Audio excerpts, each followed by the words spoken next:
Welcome back to the Carousel of Progress Let's Build, and this is episode 6, the first episode of the 1940s scene. This is probably my favorite thing that we've built in the entire build so far. It came out extremely well. I'm extremely happy with it. And we start off with the booth. You're going to notice a lot of art shapes are used in the scene. This particular scene had a lot of kind of smooth, clean surfaces, so I felt the art shapes would be the best to use to get that kind of plasticky, smooth finish on things. So we start off with the host, as we always do, and he is sitting at this nice table having some dinner or lunch, probably lunch because it's light outside, but I gave him kind of dinner food. We give him a little salt and pepper shaker there, just using some, I think, microphone pieces or something, and then later we'll revisit the table setting and we'll make it look nicer, but that was just a little quick start. There are these kind of ornate, not really ornate's the right word, but some just designs on these little wood panels next to where he's sitting. And again, I just did that with some more art shapes using some angles to get the corners on them. Yeah, not a lot to it, but had to get some detail. The walls, there wasn't any wallpaper that I could use for this, so I ended up just using these signs, and they kind of gave the right look. They don't have a lot of detail or texture on them, but I think they do the job just fine. Another thing you're going to notice in this episode is that there are a lot of cuts and maybe things I skip. This would have been like a 40-minute episode if I included everything, so I have condensed it down to like 16 minutes, I think, because this one took a long time, even on 8 times speed. Looking back at the footage, I just had a ton of stuff to do this episode, so if there's anything that gets skipped or any weird cuts, that is why. Now we're just working on the kind of curved, segmented window that's behind the host. This took a little bit of time to figure out how to make it look good, but I eventually got it. Just use those wooden mouse supports that I've used for a lot of the windows. Some trim, and then covered everything up with that nice wallpaper again. And here we're revisiting the meal or the table setting. So we give him a little bottom to his plate, and then we put in these little ornaments to kind of cap off the salt and pepper shakers, which I think came out really well.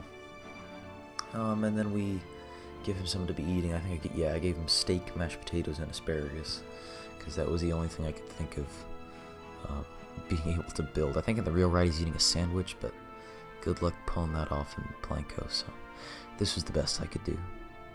And if you're wondering why there's a pumpkin on the table in this scene, it's supposed to be Halloween in the actual show, so in the real ride he does have a pumpkin / jack-o'-lantern on his table. This is a small little old-timey radio that we put in behind him. Just a few pieces, some pipes, some art shapes. Nothing too extraordinary going on here.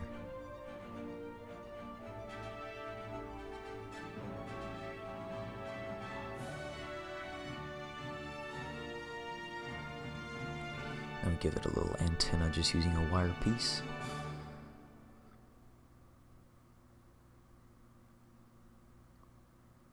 And then we panel up the sides of the booth using some of these blue wooden planks. I think this did well to kind of just seal off the build, clean up any loose edges. Yeah, so I'm glad I decided to put that little thing, because I don't know if that's on the ride, that little blue shelf, but I think it looks nice. Then we put in some drapes. I put them in upside down when I first put them in, but you'll see me flip those the other way around in a second.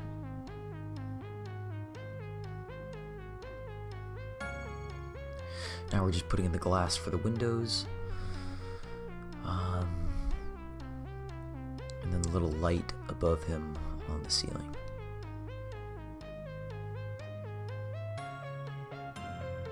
I really love the theming and the styling of this scene. It really reminds me of Fallout, and it was funny when I was showing some pictures of this in Bro Nation, someone said, "Are you making a Fallout build?"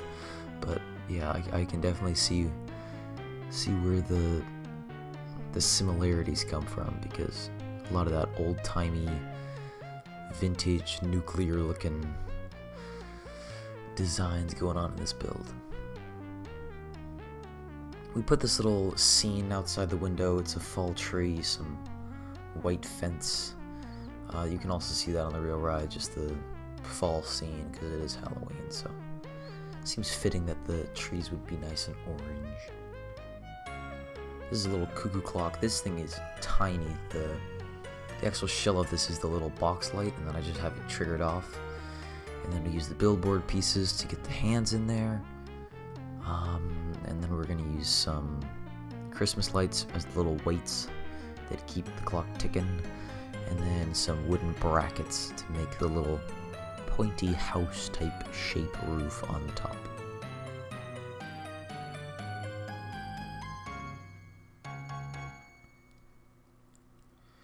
Now we start on the kitchen, and I absolutely love the design of this kitchen.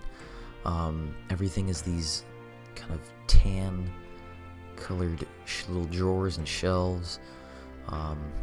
It just looks amazing. Like I would want this kitchen.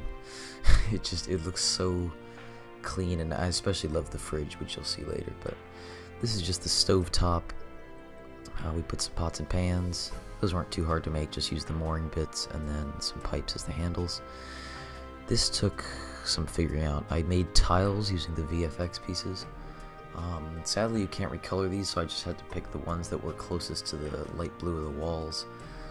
This actually came out pretty nice. It wasn't too great for part count, because if you can remember, I am trying to keep this under 4K, at least the ride part under 4K, and then maybe the exterior could be another blueprint. But yeah, I think those tiles came out pretty nice. We built this little orangey metal, what's it called, hood for the stove, where all the smoke and stuff goes. And there are these weird, it looked like they used the actual Planko piece in the real ride. They have the little pine cone ornaments on the wall there. Don't ask me why, but that's what's there, so I put them in.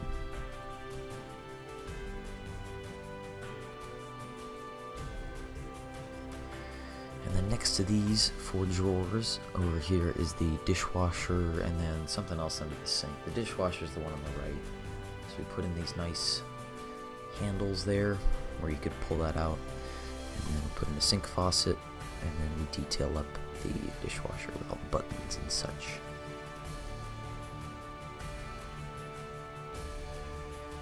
Throw in another window behind the sink. Same technique as the first window, nothing too special. And then we use the wires as the little cross beams in the window. Here we're just putting in some of those buttons that I was talking about earlier on the dishwasher. A little bit of detail here and there. And another VFX fire piece for some kind of start button. This is supposed to be a little toaster. It doesn't really look like a toaster, but looks like enough of a toaster that I'm going to keep it in there. So, yeah, it's like 4 pieces, but I mean, it kind of looks like the little thing you push down and you put the bread in the blue part. I don't know, it's good enough. And then I noticed this little candy piece kind of looks like a loaf of bread, so maybe that'll help sell the idea that it's a toaster. And here we start on my favorite thing, which is the refrigerator. This thing is so cool. Oh man, it's just kind of smooth, same color as the shelves and stuff, but it's got this nice rounded top. Everything's rounded, yeah, it's just very, very cool fridge. And again, I just did this with art shapes. I noticed that I started off too wide, so you'll see me in a second select a bunch of the pieces and narrow it down, and then I use the squares behind it so that you kind of get that feeling as if the door really is a separate piece, because when you use square pieces behind rounded, it gives you that little definition line to show that these things are not connected. Pop in a handle using a candy cane like we've done for all the other shelves or drawers so far. And here you can see me just adjusting the fridge because it was a little too wide. And now we start on the cupboards up above the rest of the kitchen. These are also really, really nice. I'm very happy with how these came out. I just used some of these little temple flat pieces and then use the same pieces to kind of make the parts that stick out. These came out really nice. I'm very happy with them. Use the same handles that I used everywhere else to make everything nice and cohesive. And then just copy and pasted these along the top of the kitchen wall.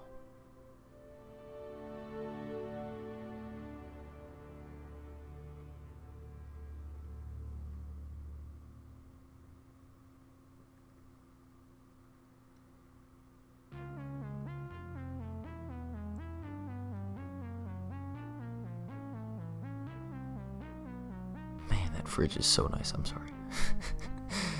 I want that fridge. And then working again on the bottom of the fridge, put in some little candy canes. It's got some metal bar things at the bottom like this, which also I think look really cool. Can you guys tell I'm a fan of the fridge? I'm a big fan of the fridge. And then we put in a bigger cupboard on top of the fridge. And this is again all just like it is in the ride. I know at the start of this series I said that this isn't a recreation. It pretty much is. I think the last scene is where I'm gonna do my own thing, but for at least for the first three, this is pretty much spot on recreation. Mostly because anything I tried to do myself wouldn't be as good as the real ride, so why not just use what you have available to you? And then as I say that, this is one part that is not recreation. It's at least not recreation of the current Carousel of Progress.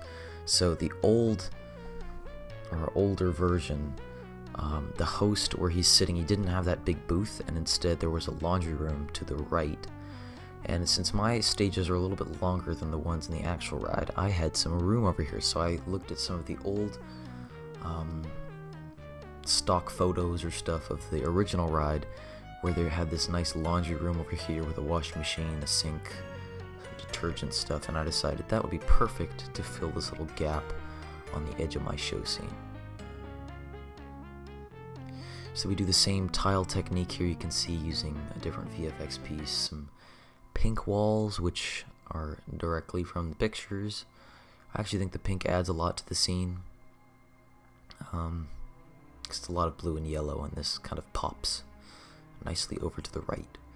And this is the old-timey washing machine that we work on now.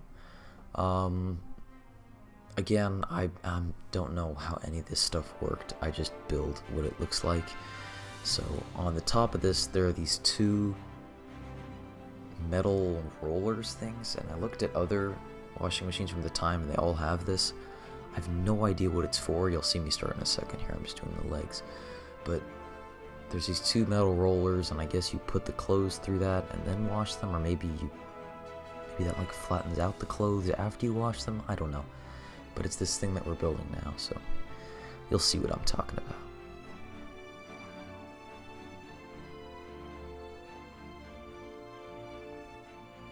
So it kind of protrudes from the side of the washing machine and then goes on top. And I use the fireworks as the little metal rollers and then a temple piece to kind of hold them together. But it's some kind of deal where you like put your clothes in there and crank it and they go through. I don't know what that does. I'm no clothes washing expert, but yeah. I tried. I really did try. It doesn't look great, but good enough.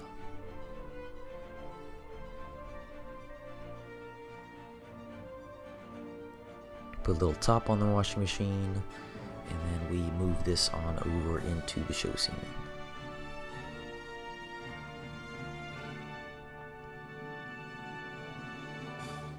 And there was this little handle on the side, I'm guessing to open it once your clothes are done.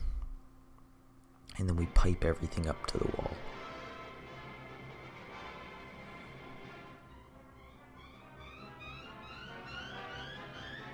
I put in a little shelf, and this shelf is what has all the detergents and stuff up there. This is another thing I cut out of the footage just because it took a while and it's not that interesting. But you see we got some little detergent boxes up there now. And I forgot to add some dials onto the washing machine, so I did that. And I think that is just about it. The cinematic music is starting to play, and that means that we are reaching the end of episode 6. Last thing we do is add in some shelves above the laundry place for more cohesiveness, and we turn these pink to match the rest of this little area.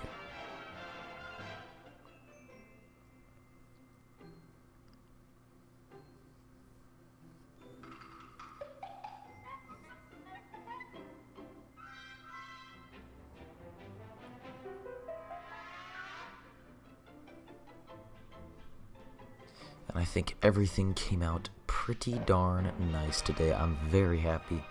As I've said many times throughout this build, I'm very happy with how this is going.